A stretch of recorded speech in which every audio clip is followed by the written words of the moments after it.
अस्सलाम वालेकुम ख़वातीन व हज़रात। द रॉयल कपल के लेटेस्ट एडिशन के साथ असद रफ़ीक़ का सलाम कबूल फरमाइए। मेरी और हमारी पूरी टीम की जानिब से आप सबको ईद की बहुत बहुत मुबारकबाद। हम रमज़ान के महीने में आपसे मुलाकात नहीं कर सके। आप बखूबी जानते हैं कि रमज़ान के दिनों में सारे शेड्यूल डिस्टर्ब हो जाते हैं। जागने वाला वक्त बाज़ औक़ात सोने का और सोने वाला वक्त जागने का हो जाता है और मसरूफ़ियात अपनी जगह पर। इस वजह से रमज़ान का पूरा महीना तकरीबन हम गैर हाजिर रहे हैं, जिसके लिए आपसे माज़रत चाहते हैं। आज का हमारा प्रोग्राम एक स्पेशल प्रोग्राम है। स्पेशल किस हवाले से, गैस कीजिए। स्पेशल इस हवाले से कि आज मलका स्क्रीन मोहतरमा ज़ेबा मोहम्मद अली साहिबा बात करेंगी अपने हमसफ़र जनाब मोहम्मद अली साहब के हवाले से। ज़ेबा साहिबा और मोहम्मद अली साहब का साथ चराग जलता रहा है कि ओपनिंग सेरेमनी से हुआ, ताल्लुकात कशीदा रहे, दोस्ती ना हो सकी। क्यों ना हो सकी, आज मैडम आपको ख़ुद बताएंगी। दरमियान में क्या क्या वाक़यात होते रहे। उसके बाद आता है 29 सितंबर 1966, जब ज़ेबा साहिबा और मोहम्मद अली साहब अली ज़ेब बन जाते हैं और उसके बाद वो मोहब्बत और एतमाद की एक ऐसी दास्तान लिखते हैं जो हम सब के सामने है। ऐसी मोहब्बत, ऐसी इज़्ज़त, ऐसा वक़ार, जिस वक़ार से दोनों ने एक साथ ज़िंदगी गुजारी, वो हमारी नई नस्ल के लिए रोल मॉडल है। मियाँ बीवी के दरमियान मोहब्बत और एतमाद हो तो अली ज़ेब जैसा। तो वक्त ज़ाया किए बग़ैर मलका स्क्रीन मोहतरमा ज़ेबा मोहम्मद अली साहिबा से गुफ्तगू का आगाज़ करते हैं और सबसे पहले उनको देते हैं हम ईद की मुबारक। अस्सलाम वालेकुम मैडम। वालेकुम सलाम। कैसी हैं आप? क्या खैरियत हाल से? है असद? अल्लाह का शुक्र। आपको आज ईद मुबारक।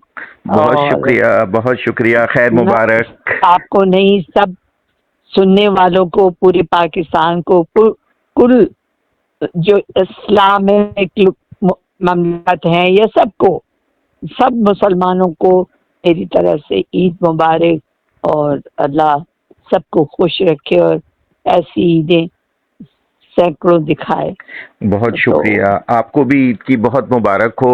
और सबसे पहले तो मैं आपसे माजरत चाहूँगा कि रमज़ानों में मैं गैर हाजिर रहा, मेरी मसरूफियत की वजह से हम कोई प्रोग्राम नहीं कर सके और अब इंशाअल्लाह ताला कोशिश करेंगे कि अपने ट्रैक पर वापस आ जाएं।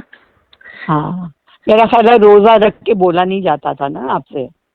बस मैडम मसरूफियात भी कुछ ज़्यादा हो जाती हैं, रात को नींद का भी मसला होता है, सहरी में उठना, फिर सोना, फिर जागना, बस इसी वजह से मैं गैर हाजिर रहा हूँ और मैं आपसे और सब हमारे जो सुनने और देखने वाले हैं सबसे माजरत चाहता हूँ।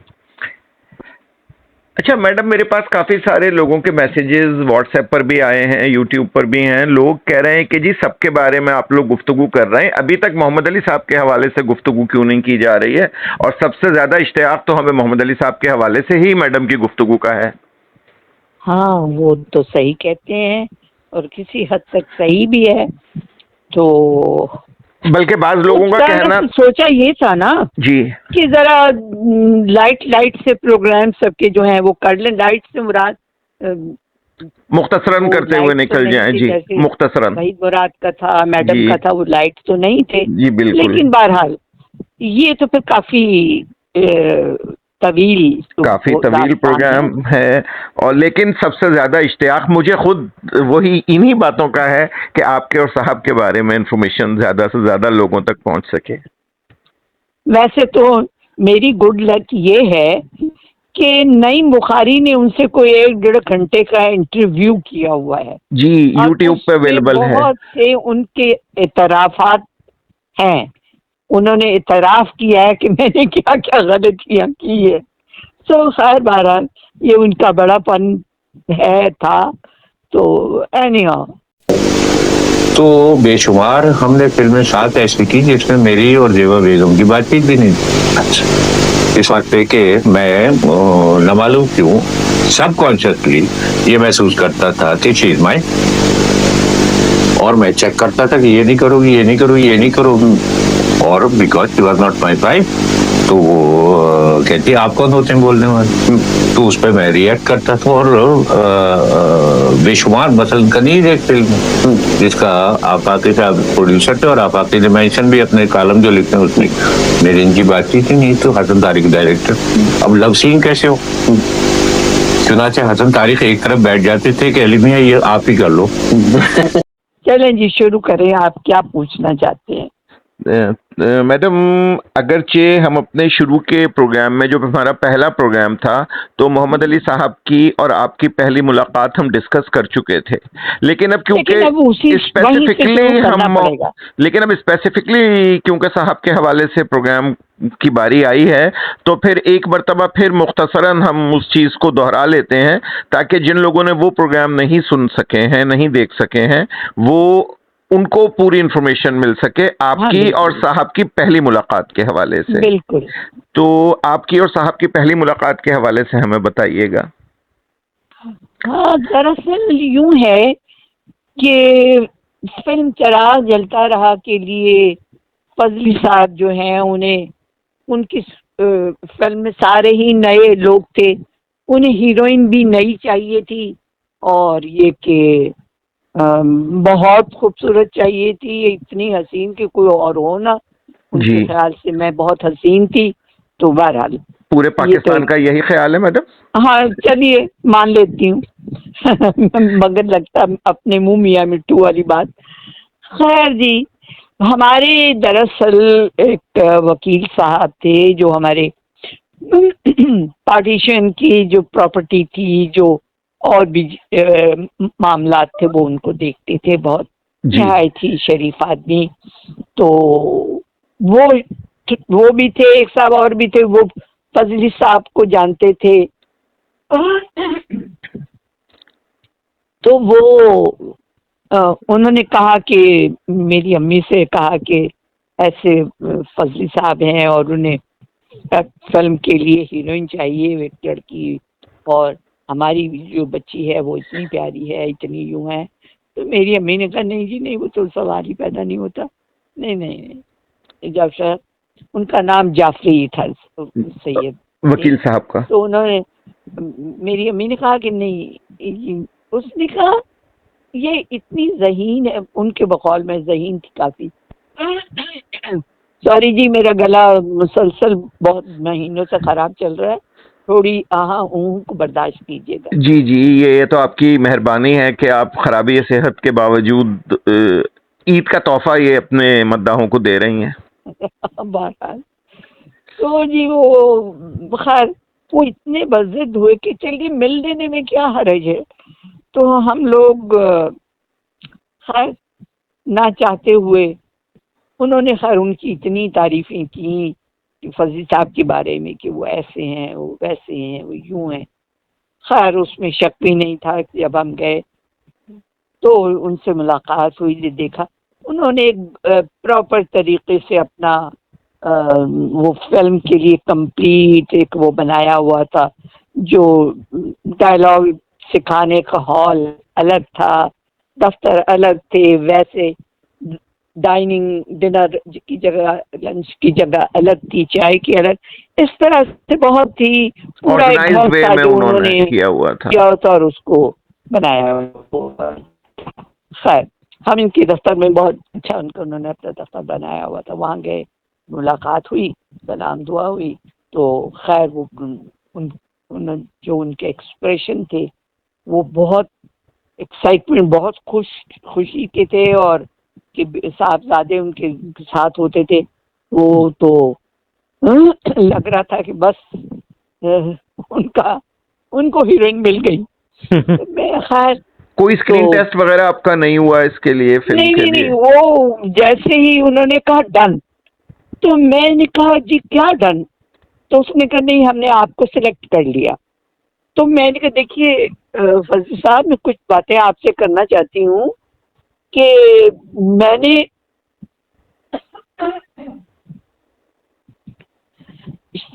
उस जमाने में शमा रिसाला दिल्ली से, देलवी इंडिया से आया करता जी, था। बिल्कुल जी, शमा देलवी कहते थे शायद, शमा दहली जी। हाँ, तो वो मैं पढ़ा करती थी, देखा करती थी, तो उसमें अक्सर लिखा होता था फलां आर्टिस्ट जो था उसको देखा और उसका टेस्ट दिया, उसे रिजेक्ट कर दिया। फलां को बुलाया, देखा और रिजेक्ट कर दिया, टेस्ट लिया। तो मैंने कहा देखिए बात ये है कि मैं आपको कोई टेस्ट वेस्ट देने के लिए तैयार नहीं हूँ। मैं जी। जो हूँ आपके सामने हूँ। अगर आपको मंजूर है तो कह दीजिए, नहीं तो मैं भी कोई इतनी इंटरेस्टेड नहीं हूँ। तो जी। देखो, नहीं नहीं नहीं, हमने कोई आपका टेस्ट नहीं लिया। मैंने कहा अच्छा चलिए ठीक है। तो खैर जी, दो चार बातें हुई और उसके बाद उन्होंने कहा कि उनके बेटे ने कहा, फैजी साहब उनका नाम था, उन्होंने कहा कि आप आए, आपको हम अपना हॉल दिखाएं जहाँ सब आर्टिस्ट रिहर्सल कर रहे हैं। जी। मैंने कहा अच्छा चलिए। मैं मेरी अम्मी उनके साथ उसके हॉल में चले गए। लीजिए जी, अब जहाँ से शुरू होता है। जैसे ही हॉल में एंटर हुए जी। और फैजी साहब ने कहा कि जी हजरात, ये हमारी फिल्म की हीरोइन है। नहीं तो सबने बहुत माशाल्लाह माशाल्लाह कहा और क्लैपिंग भी। जी। लेकिन मैंने देखा कि एक साहब बहुत खूबसूरत, नो डाउट, हैंडसम आदमी और बड़े घने बालों वाला और रंग सुर्ख सफेद, टॉल और वाइट जूता, वाइट ट्राउजर, वाइट शर्ट और रेड स्कार्फ पहने हुए। वाह। और उनका रिएक्शन कुछ ऐसा था, ना उन्होंने वाह कहा ना कहा और ना कोई क्लैपिंग की, ना कुछ। बड़े एक उस जमाने में अगर सबको याद हो, इनकी एक आईब्रोज ऊपर रहती थी जी। और एक जरा नीचे, तो वो उनकी एक आईब्रोज और ऊपर हो गई। खैर, तो उन्होंने कहा कि सबने खैर बड़ी क्लैपिंग, तो बड़ी तारीफ, हर एक बहुत खुश, बहुत। तो एक गोल टेबल बीच में पड़ा हुआ था, उस पे सबकी फाइलें रखी हुई थी। जी। तो उन्होंने कहा कि आप अभी ट्राई करेंगी? फैजी साहब ने कहा। मैंने कहा हाँ कर लेती हूँ। तो 2 सफ़ों की एक फाइल पड़ी थी, वो उठा के उन्होंने मोहम्मद अली साहब, उसने कहा ये मोहम्मद अली हैं और ये असिस्टेंट डायरेक्टर भी हैं। जी। तो मैंने कहा अच्छा। तो जी वो 2 सफ़े की वो जो फाइल थी मेरे हाथ में पकड़ा दी। तो उसमें सिर्फ 2-4 बस एक तो पहला ही लफ्ज आदाब लिखा हुआ था। जी। तो उन्होंने कहा कि ये वहाँ एक छोटा सा सेट सा बनाया हुआ था पर्दे का, जी। और कहा कि आपने इसके पीछे से आना है और आके कहना है आदाब। तो मैंने कहा जी ठीक है। तो मैं जो है अपने उस पर्दे के पीछे चली गई जी। और वहां से बाहर आके मैंने आदाब कहा। जी। तो ये साहब बोले, अब साहब से मेरी मुराद अली जी। साहब है। जी। जी। मोहम्मद अली साहब। तो ये साहब बोले कि नहीं, ये सही नहीं कहा। मैंने कहा अच्छा चलिए। मैं फिर दोबारा उस पर्दे के पीछे चली गई। फिर मैं वापस आके आदाब। अब आप सोच सकते हैं कि आदाब में है क्या जो सही है या नहीं। जी। मगर उन साहब ने कहा कि नहीं, ये सही नहीं है। मैंने कहा 2 मतलब सामने आदाब का, इसमें सही बेसही क्या है? जी। तो कहने कि नहीं, आप इतना भी नहीं कह सकती। इन्होंने तंजिया बड़े उससे कहा। जी। मैंने कहा मैंने फाइल फेंकी वहीं उस पे टेबल पे और मैंने कहा मैंने नहीं करना। मैं फैजी साहब के कमरे में आ गई। फैजी साहब मेरे पीछे पीछे, शाहीन सुने तो सही। शाहीन, मेरा नाम शाहीन था ना। जी। जी। जी। शाहीन सुने तो सही, सुने तो सही। मैं फजली साहब के कमरे में आई। मैंने फजली साहब से कहा कि जी मैंने आपकी फिल्म नहीं करी। फिर क्यों क्यों क्यों? मैंने कहा जी वो जो भी आपके असिस्टेंट डायरेक्टर हैं वो वो है कि उन्होंने, भला बताइए क्लास से, मैं आपके सामने कह देती हूँ उसमें क्या है। तो मैंने कहा मैंने लफ्ज आदाब कहा है। तो वो कहते हैं आपको आदाब भी कहना नहीं आता। तो मैं तो नहीं करती। खैर फजल साहब ने कहा छोड़े छोड़े छोड़े, बुलाए मोहम्मद अली को। ये आए। उसने कहा यार भाई मोहम्मद अली, ये क्या हुआ, ये क्यों आप ऐसा? उसने कहा अच्छा रहने दे। उसने कहा शाहीन हम आपको डायरेक्ट नहीं, ये बात मैं नहीं है। याद कराऊंगा, शाहीन सिखाऊंगा। नाम जी। बहुत अच्छा है। मोहम्मद अली आप जाइए। प्रॉब्लम ये है कि बड़ा कि इनका मूड बड़ा हुआ जी चले मुझे गए। नहीं पता था। खैर जी, उसके बाद खातून को देखा ये डिसाइड हुआ कि मुझे एक शाहीना फजली नाम साहब की याद आर्टिस्ट कराया हैं। करेंगे, जी। बताएंगे। अच्छा, मुझे तो नहीं खैर मालूम।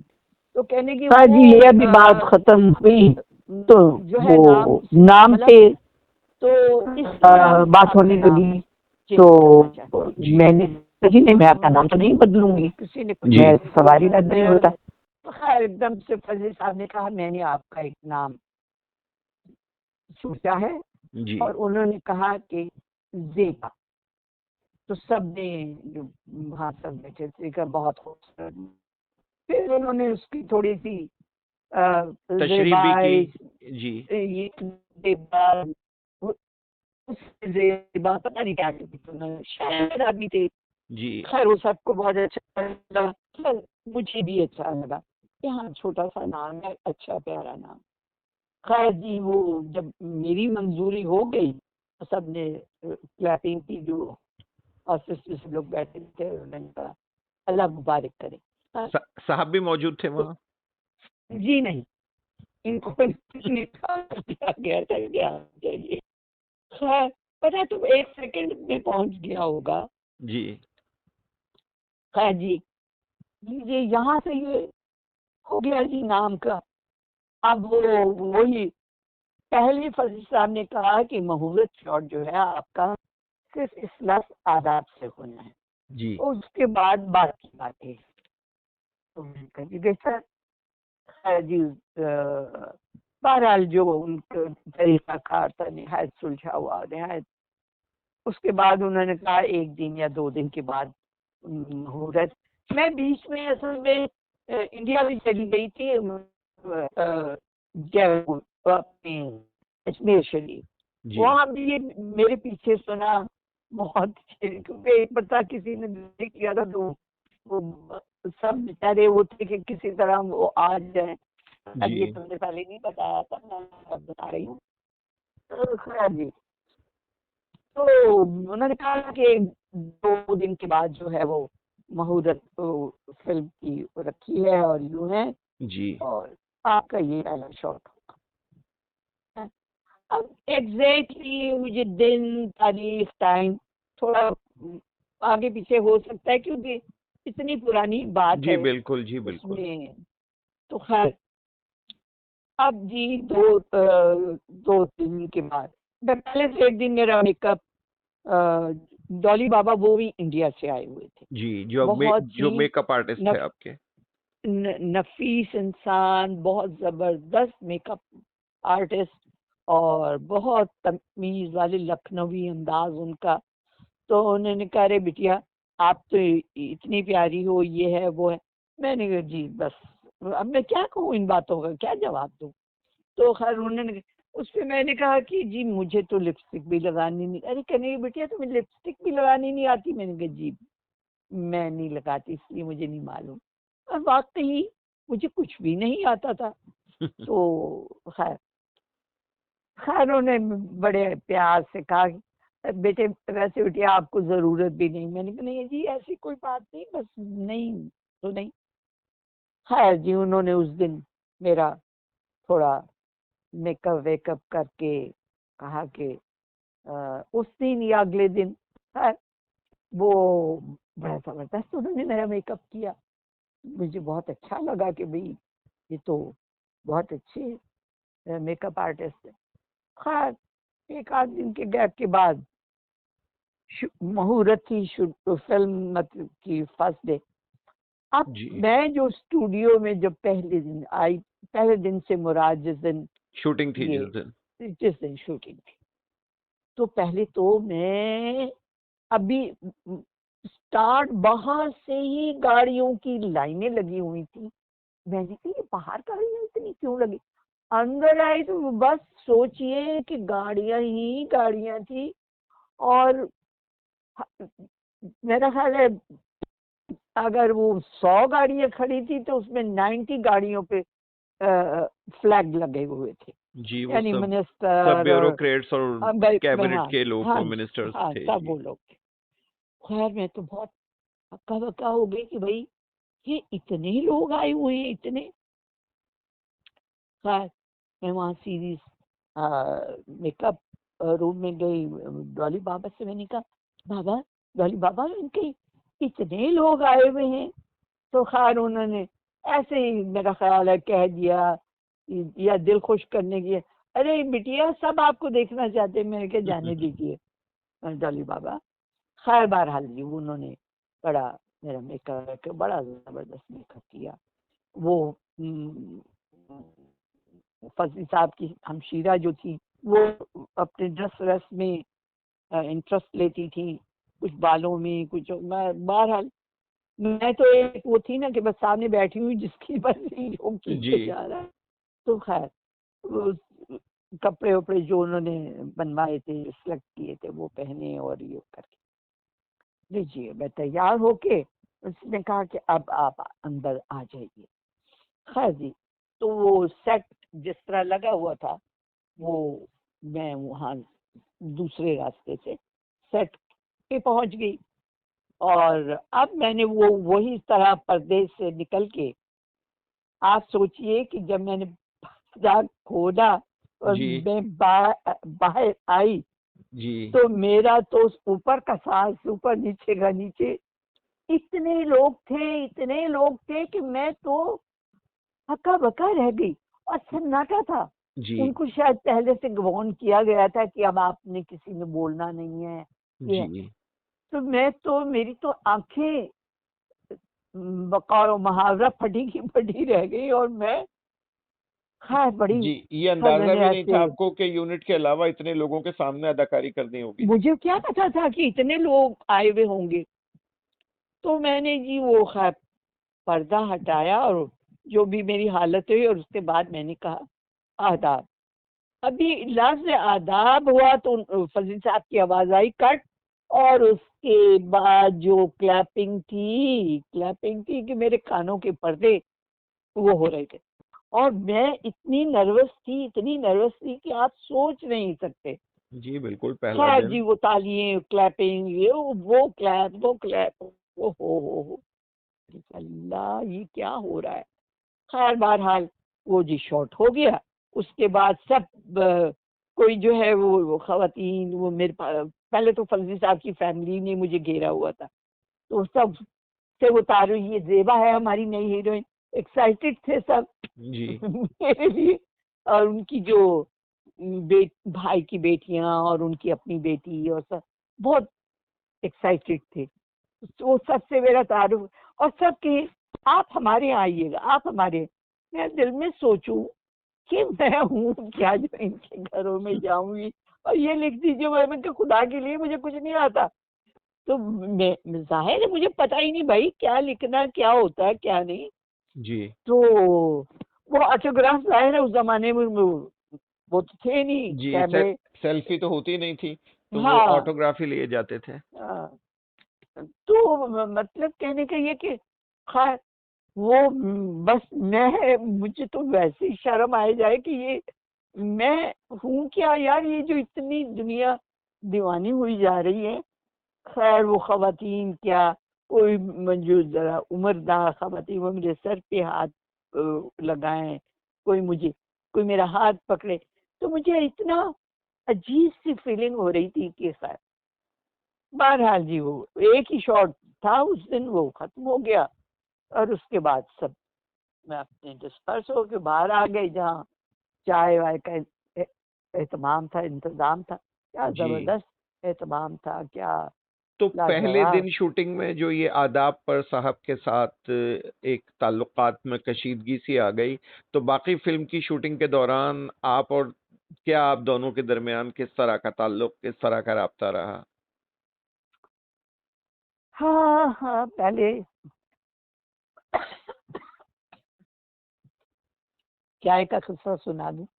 जी तो जी खैर जरूर। बहरहाल चाय का एहतमाम देख के और सारा कुछ देख के मैं बहुत खुश हुई कि भाई बहुत बाज़ौक लोग हैं।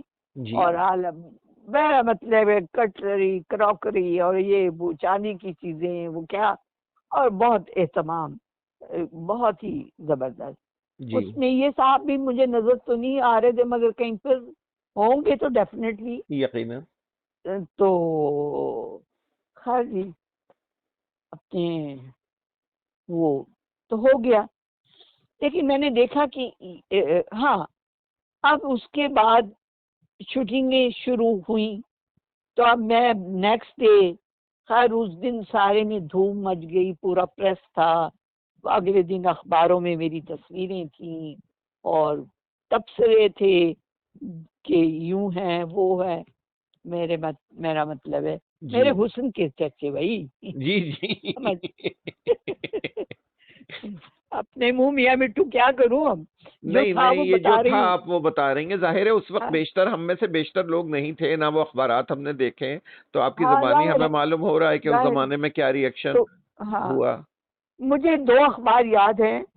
एक जंग होता था जी। और एक क्या नाम था, अंजाम। अंजाम। बिल्कुल। जी खैर जी, वो 12। तो जी अगले दिन जब मैं वो शूटिंग पे आई तो ये, हाँ मैंने आपको ये तो खैर बताया ही नहीं कि वो नेक्स्ट डे अभी मेकअप रूम में मोहम्मद अली साहब का भी मेकअप हो रहा था। जी तो ये शीशे की तरफ बैक थी इनकी, और डॉली बाबा ये जो भी इनका जी मेकअप कर रहे थे, जी। और साथ मेरा भी हो रहा था साथ मेकअप। साथ आपका मेकअप भी चल रहा था। हाँ, वो भी चल रहा था। खैर जी, इनका जैसे ही इन्होंने फेस पलट के शीशे में देखा, जी तो उसने कहा है ये क्या, उनका टिपिकल है जो सारा, वो जी मुझे आज तक याद है। तो खैर इन्होंने कहा डॉली बाबा, मैंने कहा, हाँ,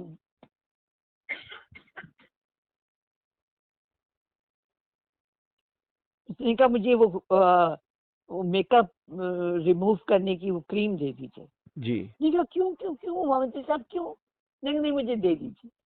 उन्होंने वो क्रीम ली और ये वॉशरूम में चले गए।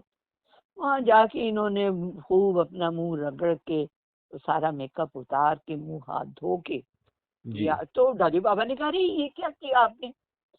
और उसने कहा डॉली बाबा मैं ये मेकअप नहीं करूंगा। उन्होंने कहा जी वो फौरी तौर पे जो असिस्टेंट जो भी डायरेक्टर या जो भी था, जी वो भागा हुआ गया, उस जाके फैजी साहब को लेकर आया। इन्होंने कहा फैजी साहब बात ये है कि मैं ये मेकअप नहीं करूंगा, जी मैं जैसा हूँ, अगर तो मुझे आप ऐसा ही पिक्चराइज कर सकते हैं जी। तो ठीक है, वरना मैं उस 2-4 बरस की बात नहीं, ये 40 बरस का किस्सा है। मोहम्मद अली साहब और ज़ेबा मैडम ने बतौर मियाँ बीवी ज़िंदगी के 40 साल एक साथ गुजारे। दोनों का प्यार और दोनों की मोहब्बत एक मिसाल की हैसियत इख्तियार कर गई। एक प्रोग्राम में दोनों की अज़दवाजी ज़िंदगी को डिस्कस करना नामुमकिन बात है, लिहाजा इस प्रोग्राम को हमने कई अक़सात में तरतीब दिया है, जिसका पहला हिस्सा भी आपने मुलाहिज़ा फरमाया। इंशाअल्लाह बहुत जल्द इसका दूसरा हिस्सा हम आपकी खिदमत में पेश करेंगे, और दूसरा हिस्सा ही नहीं, इसके बाद कई प्रोग्राम्स हैं जो मोहम्मद अली साहब की शख्सियत, उनके फ़न, उनकी निजी ज़िंदगी, सब कुछ आप सुन सकेंगे मैडम ज़ेबा की ज़ुबानी।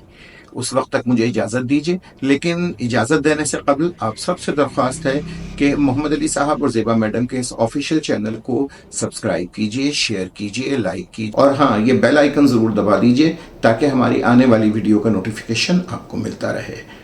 अपने प्यारों के साथ ईद मनाइए, खुश रहिए, अपने मुल्क के लिए अपनी बेहतरीन खिदमत दीजिए, और हमें इजाज़त दीजिए। अल्लाह हाफिज़।